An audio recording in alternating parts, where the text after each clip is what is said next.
À la tête de cette forte délégation composée de cadres du ministère des Mines et de celui du cadre de vie et de développement durable, le préfet de l'Atlantique, Jean-Claude Kodja. L'autorité parcourt les sites de dragage de sable lagunaire de l'arrondissement de Godomé. Des 9 sites visités, seulement 2 sont en règle vis-à-vis de l'État, Afritech Sarl et Mines Bénin. Sa convention ici, je sais avant de venir, moi j'ai regardé. Je sais ceux qui n'ont pas leur convention valide. Et tout à l'heure, vous allez voir, nous allons fermer. Je sais qu'il est à jour en ce qui concerne sa convention, je le remercie. Mais je voudrais avoir les quittances par rapport donc aux mesures sociales. Et si ce n'est pas à jour, nous avons des indicateurs, je vais fermer. Et nous allons parler aussi des redevances minières. Le pays a besoin de moyens. C'est maintenant que nous voulons construire la maison Bénin. Ola Dochou, s'il doit payer à concurrence de 30%, aujourd'hui doit déjà verser 2 486 505 francs.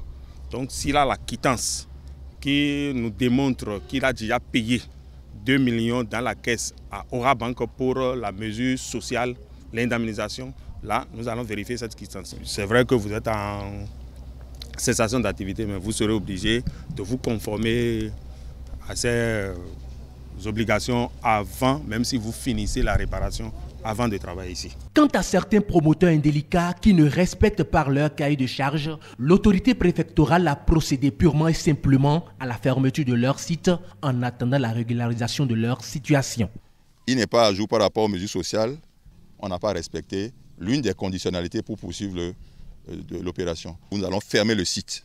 Quand il aurait donc versé jusqu'à concurrence de 30%, nous viendrons réouvrir. Donc, monsieur le Président, vous me fermez le site là tout de suite déjà. La mairie est engagée à accompagner le gouvernement pour que vraiment ces genres de travaux ne puissent pas nuire à la population. Parce que c'est de ça qu'il s'agit.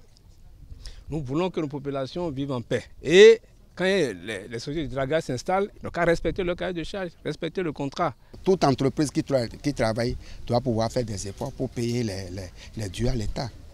C'est ça, c'est cet effort que nous tendons de faire nous autres. Au détour de cette descente, Jean-Claude Kodja et son équipe ont également déploré l'occupation anarchique du périmètre minier. Des mesures diligentes seront prises. Enfin, ce sont les occupants des trottoirs au bas de l'échangeur de Godomé qui ont reçu la visite du préfet. Ils ont été sommés de libérer les espaces publics. Jean-Claude Kodja promet des heures chaudes aux récidivistes.